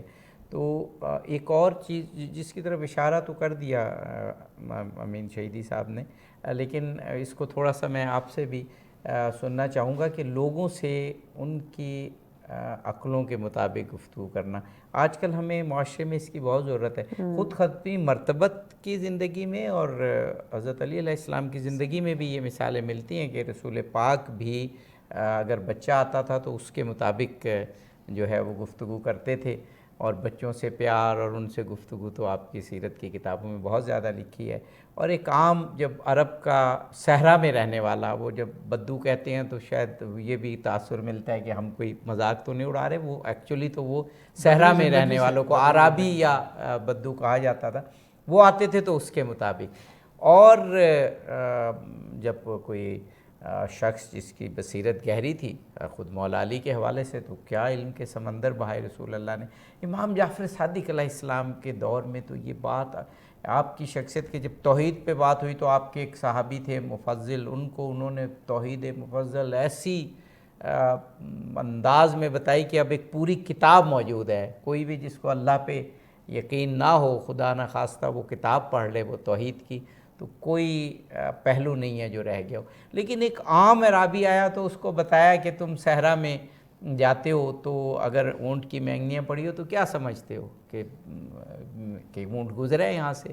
کہیں گے اتنی بڑی کائنات یہ بن گئی، یہ تمہیں کوئی آثار نظر نہیں آتے کہ یہ کس ہستی نے بنائی ہوگی اور کون ہستی اس کا انتظام چلا رہا ہے. ہمارے معاشرے کو آج اس کی بہت ضرورت ہے کہ ہر طبقے کو، ہر عمر کے لوگوں کو اور ہر ذہنی سطح کے لوگوں کو ان کے مطابق بات سمجھائی جائے. دیکھیے قرآن ایک اصول بیان کرتا ہے اور وہ ہے ادعو الی سبیل ربک بالحکمت والموعظۃ الحسنہ وجادلہم باللتی ہی احسن. اب دیکھیے ہم یہی تو بات کرتے چلے آ رہے ہیں کہ قرآن جب یہ کہہ رہا ہے کہ اللہ کے دین کی طرف لوگوں کو دعوت دو، ادعو الی سبیل ربک بالحکمہ، حکمت کے ساتھ، والموعظۃ الحسنہ، اور بہت ہی یعنی اس کا عربی زبان کا کسی اور زبان کے اندر ترجمہ بیان ہی کرنا ممکن نہیں ہے، تو بہترین طریقے کے مطابق. اور یہ ساری جو سبق ہے ہمیں نبی کریم صلی اللہ علیہ وسلم کی ذات بابرکات سے ملتا ہے. آپ نے اپنی جو زندگی، ظاہری زندگی گزاری ہے، اس میں آپ نے لوگوں کے ساتھ کیسے ٹریٹ کیا ہے. پھر یہ اس کو اگر ہم جوڑ لیں سورہ فرقان کی اس آیت مبارکہ کے ساتھ کہ اگر تم سے ایسے لوگ مخاطب آپ کو ہونا پڑے کہ جو جہلا ہیں تو قالوا سلاما. اب اس قالوا سلاما میں یہ جو آپ عابدی صاحب فرما رہے تھے کہ آج کل کوئی دقیق مسائل ایک عامی کے سامنے رکھنا تو یہ تو حکمت والی بات نہیں ہے، صحیح، نہ یہ موعظۃ الحسنہ ہے. اور پھر یہ اس میں کتنا خوبصورت نقطہ پنہا ہے کہ وَإِذَا خَاطَبَهُمُ الْجَاهِلُونَ قَالُوا سَلَامًا. ایک تو ہم جو سمجھتے ہیں اسے کہ کوئی ایسا شخص جو خامخواہ انٹینگل ہونا چاہے تو اسے سلام کر دینا. دوسرا اس میں بھی پہلو کیا ہے کہ سلامتی، اس کی سلامتی یہی ہے کہ اس کے ساتھ اتنی بات کی جائے جتنا اس کا پیمانہ ہے، جتنا ظرف ہے. آج کل جو ہمارے معاشرے کے اندر مسائل آ رہے ہیں اس کی بنیادی وجہ یہ ہے کہ جس مریض کو جو دوا چاہیے وہ میسر نہیں ہے، کہیں اس کی پوٹنسی بہت کم ہے اور کہیں جہاں ضرورت نہیں وہاں بہت زیادہ ہے. تو ہمیں یہ نبی کریم صلی اللہ علیہ وآلہ وسلم کے اسوہ مبارکہ سے، آپ کی آل اور اولاد، اور پھر بالخصوص آج ہم بات کر رہے ہیں امام جعفر صادق کی، تو ان کی شخصیت میں یہ ہمیں نظر آتا ہے. اور ذرا اس ماحول کو دیکھیے، آپ امام جعفر صادق جو ہیں ان کے زندگی کے مراحل دیکھیے. انہوں نے اپنے دادا کو دیکھا، اپنے والد گرامی سے سیکھا، پھر جو اس وقت کے سیاسی حالات ہیں، اس وقت کے عمومی حالات ہیں، یعنی بنو امیہ کو بھی دیکھا اور بنو عباس کو بھی دیکھا. وہ سارے مناظر کو دیکھتے ہوئے پھر آپ نے باقی جو صلحاء تھے، باقی جو حضرت امام علی کی اولاد تھے، ان کے مقابلے میں آپ نے ایک راستہ اختیار کیا. بہت صحیح بات، بہت صحیح. اس میں یہی بات تو ہمیں نظر آ رہی ہے کہ اس وقت کی حکمت کیا تھی، جی بے شک، اس وقت کیا رویہ اختیار کرنا تھا. تو یہ محض ہم ان پاک نفوس کے ذکر کے لیے تو بیٹھے ہیں، اس میں کی بڑی برکات ہیں، لیکن سبق بھی تو لینا ہے نا کہ آج ہم اپنے آپ کو ان شخصیات کے، نبی کریم صلی اللہ علیہ وسلم کے امتی ہونے کے دعوے دار ہیں، اہل بیت سے محبت کے دعوے دار ہیں، تو وہ رمق ہمیں نظر آ رہی ہے ہماری اپنی ذات میں، معاشرے کے اندر. تبھی تو ہے کہ اتنے جو مسائل کا شکار ہیں اور اتنی بے احتیاطی اور اس وقت کی جو موجودہ صورتحال ہے اس میں ان شخصیات سے، ان کے تذکرے کے ساتھ ہمیں وہ موتی بھی تو سمیٹنے ہیں، وہ روشنی بھی تو لینی ہے، اور اپنے جو من ہیں ہمارے ان کو روشن کرنا. سبحان اللہ، سبحان اللہ. آج کے پروگرام میں کیونکہ یہ دونوں ہستیاں اساتذہ میں سے بھی ہیں، تو کتنی خوبصورت گفتگو ہمیں مل رہی ہے. کاش یہ میں نے کل کے پروگرام کے بعد بھی کہا تھا کہ جب یہ لنک پہ پروگرام جائے گا تو میں خود بھی دیکھوں گا دوبارہ، اور ہم سب کو دیکھنے چاہیے کہ اگر ان چیزوں کو ہم سمجھ لیں ایسے ہی تو آج جو ہمارے حالات ہیں مسلمانوں کے وہ نہ رہیں، ہم بہت بہت آگے جائیں، اور کیسے آگے جائیں یہ پھر وقفے کے بعد پھر انشاءاللہ ناظرین اس پہ ان ڈیٹیل مزید بات کرتے ہیں، لیکن اس بریک کے بعد ساتھ رہیے۔ ویلکم بیک ناظرین، آپ دیکھ رہے ہیں سچ فیر اسپیشل ٹرانسمیشن اشرار رحمۃ اللہ علیہ صلی اللہ علیہ وآلہ وسلم، اس اشرے کا آخری پروگرام، اور کیا ایک خوبصورت پروگرام ہمارا جاری ہے، گفتگو ہو رہی ہے جی، اور دو ہستیوں کے بارے میں کہ جو آئی ہی اس لیے کہ انسان کو اخلاق اور کردار کے لحاظ سے مکمل کر دیں۔ جناب مولانا آغا امین شہیدی صاحب قبلہ رسول پاک نے تو کہا ہی کہ میں اعلیٰ اخلاق کی تکمیل کے لیے مبعوث کیا گیا ہوں، اور پھر ائمہ طاہرین علیہم السلام اور امام جعفر صادق علیہ السلام کے بارے میں تو گواہیاں ہیں کہ حالات کتنے ہی سخت رہے لیکن آپ نے اخلاق کا اور اپنے حسن عمل کا راستہ نہیں چھوڑا۔ اس حوالے سے بھی ہمیں کچھ بتائیے گا۔ جی، رسول کریم کی حدیث سب کو یاد ہے کہ فرمایا کہ انی بعثت لأتمم مکارم الاخلاق، یعنی دوسرے لفظوں میں اس کا اگر سادہ ترجمہ کیا جائے تو یہ ہے کہ اخلاق کی معراج کیا ہے یہ بتانا میرا کام ہے۔ نبی کریم نے یہ فرمایا کہ اس کے لیے مجھے بھیجا گیا ہے۔ اب اس حوالے سے جب ہم نبی کریم کی ذات گرامی کو دیکھتے ہیں تو وہاں پر آپ کو زندگی کے تمام شعبوں میں تمام افراد کے لیے، تمام انواع اور اصناف کے لیے نمونہ کامل کا اگر کوئی تصور ہے تو وہ نبی کریم کی ذات اقدس میں نظر آتا ہے۔ اب آج جو ہماری مشکل ہے وہ یہ ہے کہ ابھی میں دیکھ رہا تھا انہی دنوں کہ نبی کریم کی ولادت کے ایام میں اوپر سے نیچے تک ہر سیاسی لیڈر بیان دے رہا، وہ بڑے سچے تھے، وہ بڑے اچھے تھے، وہ بڑے پاک باز تھے، وہ بڑے ترقی پسند تھے، وہ بڑے خود ان کی زندگی اور نبی کریم کے والے سے ان کے کلام میں اگر دیکھیں تو ایسے ہی فرق ہے جیسے دن اور رات میں فرق ہے۔ بھئی اگر یہ سب کچھ تھے تو آپ کیوں یہاں پر بیٹھے ہوئے ہیں؟ اس لیے کہ آپ نے وہاں سے بو بھی نہیں سونگی، ٹھیک ہے۔ نبی کریم صرف اپنے تذکرے کروانے کے لیے تشریف نہیں لائے، سانچہ لے کر آئے اور آپ کے سامنے رکھا کہ بھئی اس سانچے میں پورا اترو تو تم میرے ہو، ورنہ جتنا تم اس سانچے میں انفٹ ہو میری زندگی سے اتنا ہی تم دور ہو۔ یعنی پریکٹیکلی انسان کی زندگی اس سانچے میں ڈھلنے کا نام ہے، اور اس کا نام ہے نبی کریم کی تأسی اور نبی کریم کی پیروی۔ تو اس لیے اگر آپ انسانی معاشرے کے اندر نبی کریم اور آل نبی کی ان اخلاقیات کو زندہ کر سکیں خود اپنے عمل کے ذریعے سے، صرف دعوت لسانی نہیں، تو اس کا مطلب یہ ہے کہ آپ نبی کریم کے قریب ہوئے۔ دیکھیں مشابہت عمل کے ذریعے سے ہوتی ہے، عمل کا ایک حصہ کلام ہے، لیکن وہ جو کلام ہے اس کے پیچھے اگر فکر میں مشابہت ہوگی تو وہ کلام زبان پہ آئے گی، اور اگر زبان پہ وہ کلام آئے تو اس کا مطلب ہے آپ کے عمل کو بھی اس کلام سے مطابقت اختیار کرنا ہوگا۔ اس لیے کہ اگر یہ نہ ہو تو پھر قرآن آپ کے گریبان میں ہاتھ ڈالتا ہے اور کہتا ہے لِمَ تَقُولُونَ مَا لَا تَفْعَلُونَ، جو کچھ کہتے ہیں اس پر خود عمل کیوں نہیں کرتے۔ نبی کریم صلی اللہ علیہ وآلہ وسلم کی زندگی اس طرح کی بالکل مصفہ، مرقع، پاکیزہ، نورانی زندگی ہے، اور آل محمد کی زندگی اس کی عکاسی ہے۔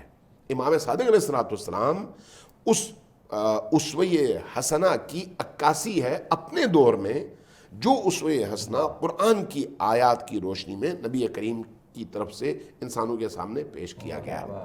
اب جب ہم نبی کریم کے اخلاق کو دیکھتے ہیں، امام حسن کے اخلاق کو دیکھتے ہیں، میں چھوٹے نکات دو تین بیان کر دوں۔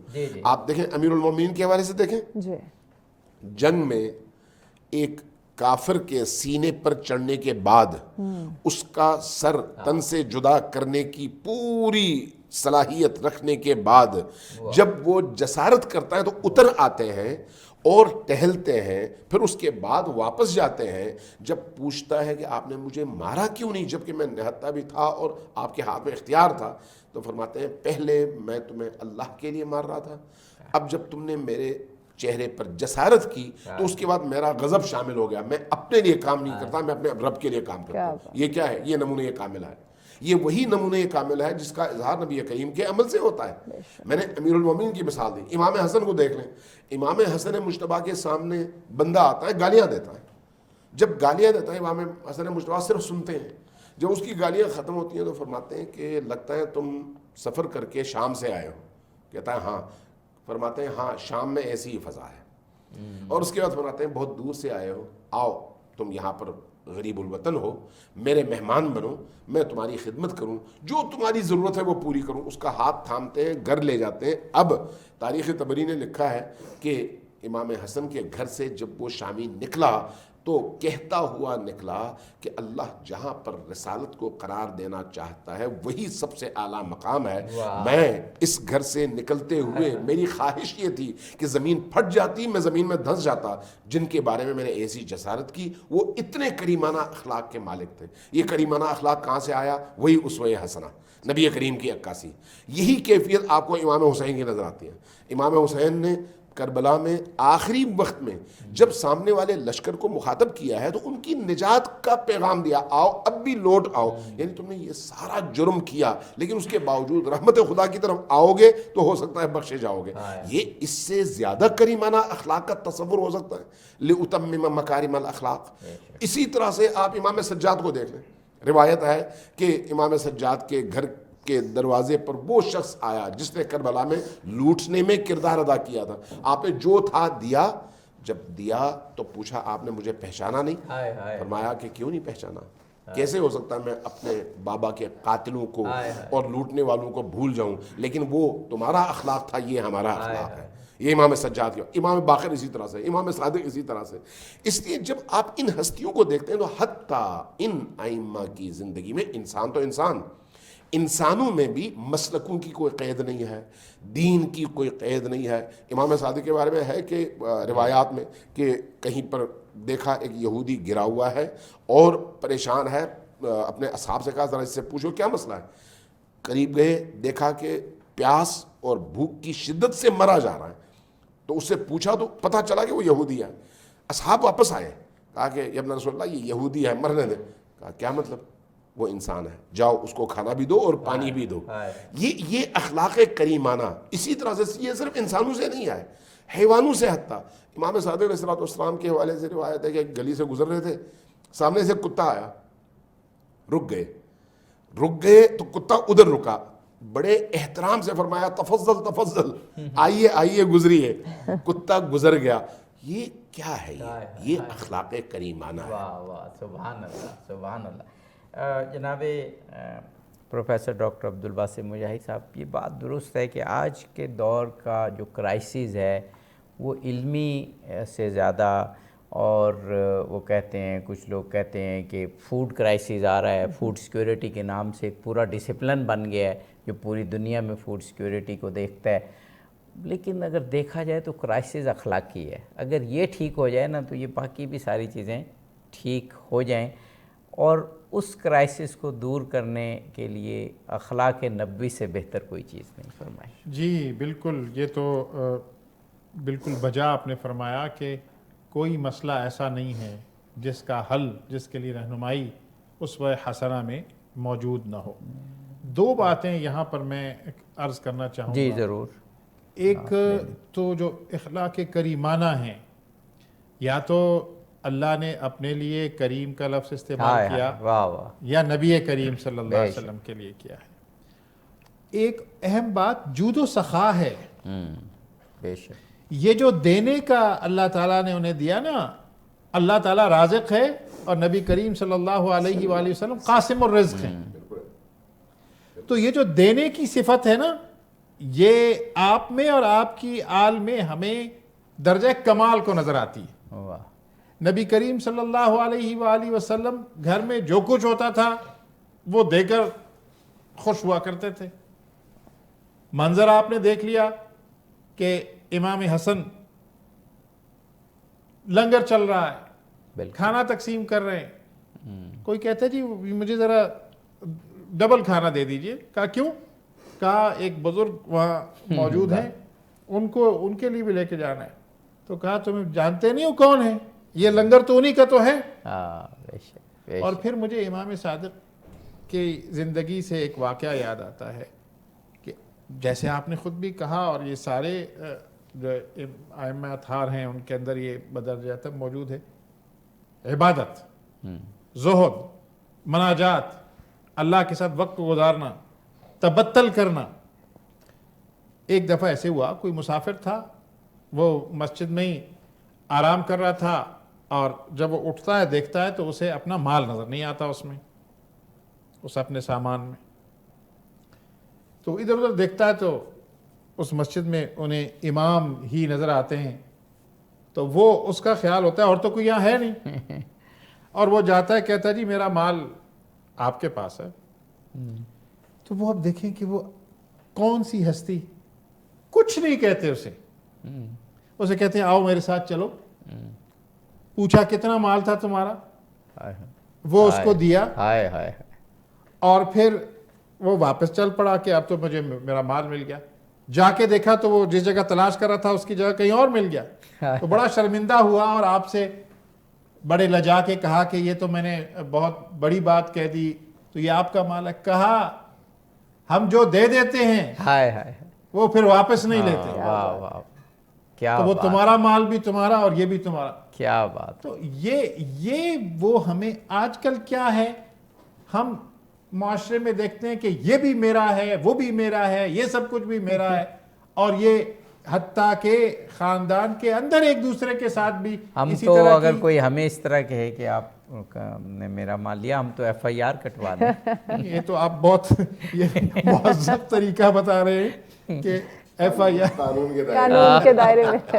صحیح بات. وہ تو ظاہر ہے کہ ایک دوسرے کی گردنیں ناپنے پڑا دے، لیکن وہ انسان کی اصلاح، وہ جو داعی اعظم صلی اللہ علیہ وآلہ وسلم کی شخصیت کا پرتاؤ جب نظر آئے گا، تو یہ اگر ہم اس آج کے پروگرام کے توسط سے یہ بات ہی بے شک اپنی جھولی میں ڈال لیں بے شک. کہ دینے والا بن جائے آدمی، جود و سخا کی کوئی رمق آ جائے، تو معاشرہ جو ہے وہ اس میں بڑا نکھار آ جائے. جی میں چاہ رہا تھا کہ جانے بریک سے پہلے ایک نعت، کتنی خوبصورت اخلاق کی باتیں ہوئیں، تو کوئی ہمیں خوبصورت نعت جو ہے وہ. در محبوب سے ہٹ کر گزارا ہو نہیں سکتا، یہ وہ در ہے یہ وہ در ہے کہ اس در سے کنارہ ہو نہیں سکتا. نظارہ میری آنکھوں نے کیا ہے سبز گنبد کا، اب اس سے بڑھ کے کوئی بھی نظارہ ہو نہیں سکتا. رہے گردش میں قسمت کا ستارہ ہو نہیں سکتا. نبی کا نام لیوا غم کا مارا ہو نہیں سکتا. زباں میں ہے وے درود پاک رکھو ہر گھڑی اپنی، یہ ایسا کام ہے. ویلکم بیک ناظرین، آپ دیکھ رہے ہیں سچ پہ اسپیشل ٹرانسمیشن اشرا رحمت اللہ علیہ صلی اللہ علیہ وآلہ وسلم. اس اشرے کا آخری پروگرام اور اس پروگرام کا آخری سیگمنٹ عبدی صاحب. جی میں نے شاید پروگرام کے شروع میں بھی یہ عرض کیا تھا کہ بہت خوشگوار اور بہت ایمان افروز یہ 10 پروگرام رہے، اور کردار سازی کے حوالے سے، علم کو بڑھانے کے حوالے سے یہ آرکائیو میں رکھنے والے پروگرام ہیں. لیکن جیسے ہم ماہ مبارک رمضان کے پروگرام کرتے ہیں اور 30ویں پروگرام یا 29ویں میں تھوڑا سا ایک وہ ملول طبیعت ہوتی ہے، تو یہ دن تو ولادت کے ہیں، میلاد کے ہیں، فرح و انبساط کے ہیں، خوشی کے ہیں، مسرت کے ہیں، تمانیت کے ہیں، اطمینان کے ہیں. لیکن بہرحال آخری پروگرام کرتے ہوئے دل میں تھوڑی سی ایک کسک ہے کہ رحمت عالم کے پروگرام سے اب ہم یعنی پروگرام ختم کرنے جا رہے ہیں، لیکن سچ میں تو یہ سلسلہ رہتا ہی ہے. تو اس امید کی وجہ سے طبیعت میں انشاءاللہ وہ خوشگواری اور وہ عقیدت اور وہ مودت کی خوشبو انشاءاللہ رچی بسی رہے گی۔ جناب مولانا آغا امین شہیدی صاحب، ہمارے پروگرام عشرہ رحمت للعالمین کا آخری پروگرام اور آخری سیگمنٹ، اب میں یہ چاہ رہا ہوں کہ یہ جو رحمت للعالمین کا پہلو ہے، وہ یہ کئی مرتبہ بیان ہوا، لیکن اب کیونکہ ہم اختتام کی جانب گامزن ہیں، میں ہمیشہ سوال کرتے ہوئے جو میرے سوال کے الفاظ ہوتے ہیں وہ یہ ہوتے ہیں کہ ادھر سے تو رحمت آ رہی ہے، دونوں شخصیات سے سوال ہوگا ہم اس رحمت کو جذب کیسے کریں، وصول کیسے کریں، کہ جو آج کل انفرادی ہمارے حالات ہیں وہ تو ہے ہی کہ کرائسس ہے کریکٹر کا، اخلاق کا، لیکن امت مسلمہ کے اجتماعی حالات بھی بہت خراب ہیں، کردار کے حوالے سے بھی، اور اگر معاشرتی اور امن کے حالات دیکھیں تو جو کچھ اس وقت امت مسلمہ میں ہو رہا ہے اور دشمنان جو کر رہے ہیں، تو بس اب ہم دونوں شخصیات سے چاہیں گے کہ کچھ ایسے امید افزا پیغام ہم دیں کہ ان پہ پھر ہم عمل کریں۔ دیکھیے، رحمت کا یہ پہلو بہت زیادہ وسیع ہے۔ رحمت صرف کچھ خاص چیزوں کا نام نہیں ہے۔ انسان کی زندگی میں اس کی ضرورت کے مطابق جو کچھ اس کو چاہیے، جو اس کی زندگی کے لیے ناگزیر ہے، وہ اگر اس کو مل رہا ہے تو اس کا مطلب یہ ہے کہ وہ رحمت میں نہایا ہوا ہے۔ واہ، وہ کافر ہو یا مسلمان ہو، اس سے فرق نہیں پڑتا۔ صحیح۔ اللہ کو رحمان آپ کہتے ہیں۔ رحمان کا مطلب کیا ہے؟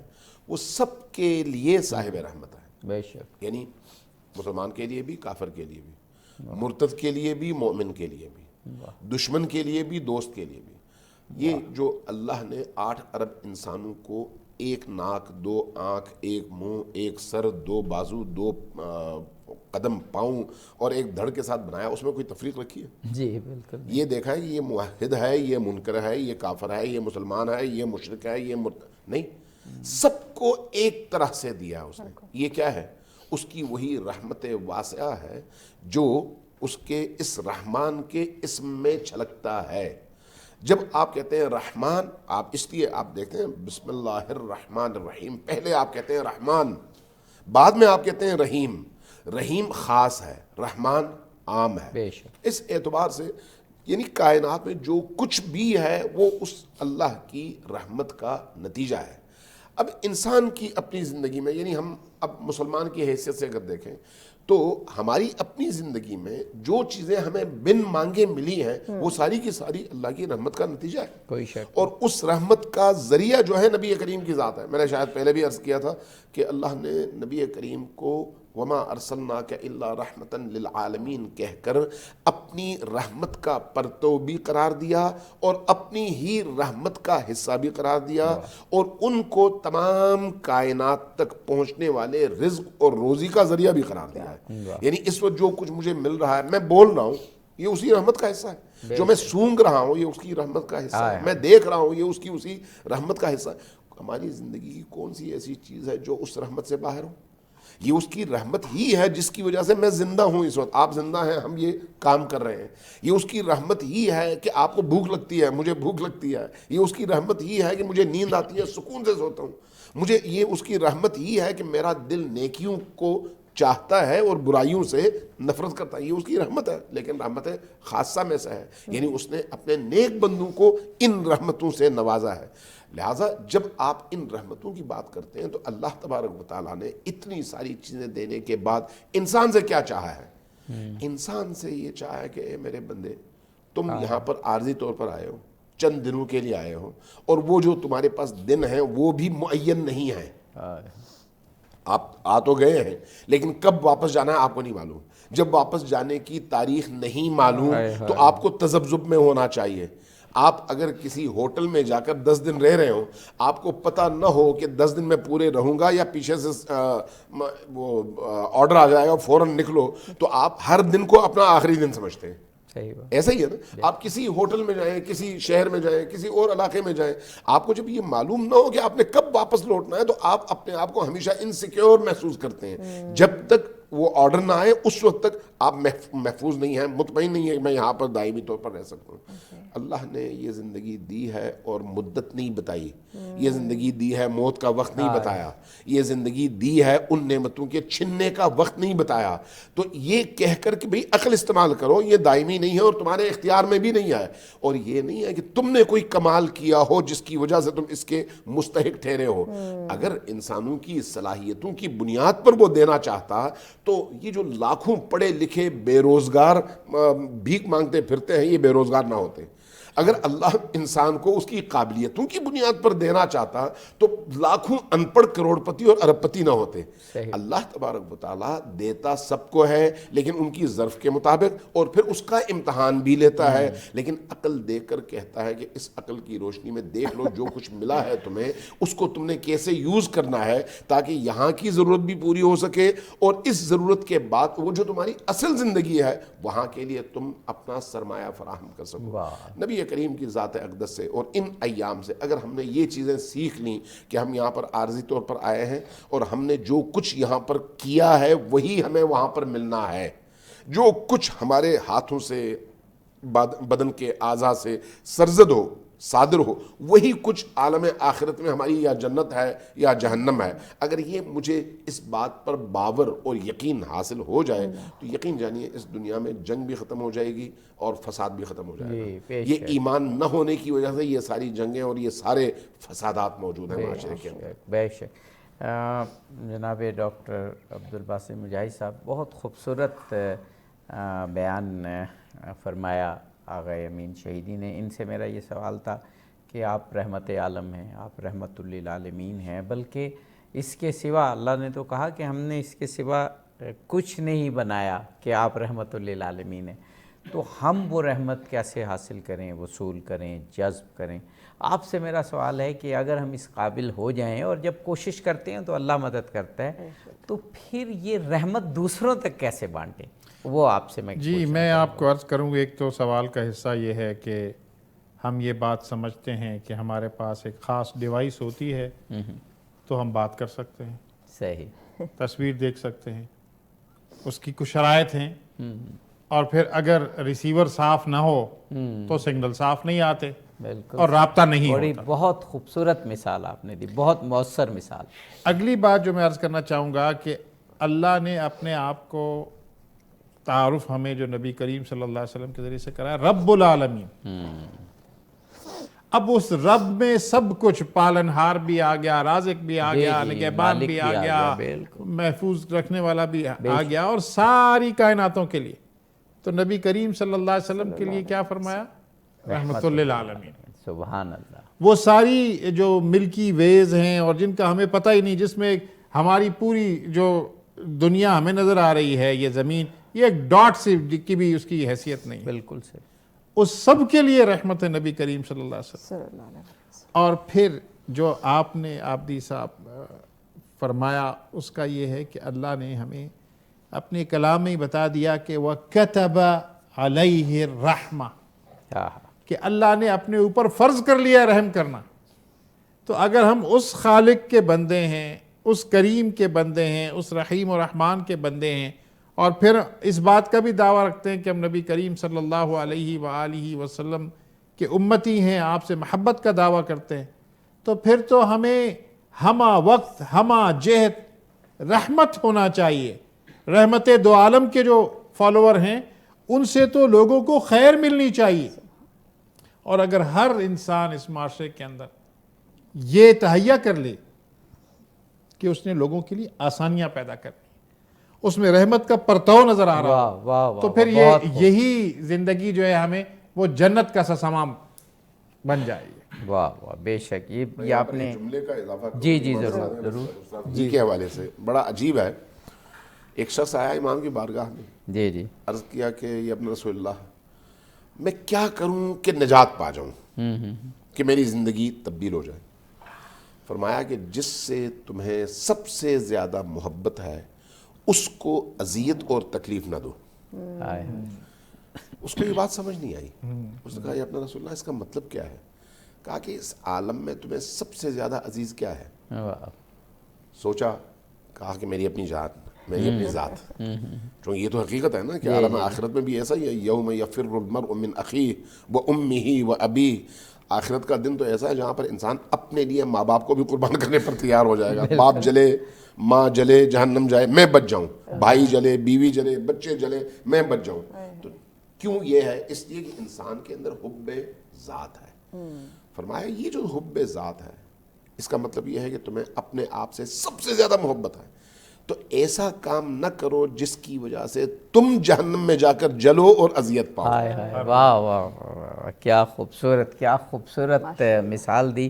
اور ہمارے عشرے کی آخری پروگرام کی آخری باتیں جو آغا امین شہیدی صاحب قبلہ نے کیں اور جناب پروفیسر ڈاکٹر عبدالباسط مجاہد صاحب نے, وہ واقعی حرز جاں بنا لینا چاہیے. یعنی اپنی جان پر, اپنے نفس پر, انفرادی طور پر اور اجتماعی طور پر معاشرے میں نافذ کرنا چاہیے.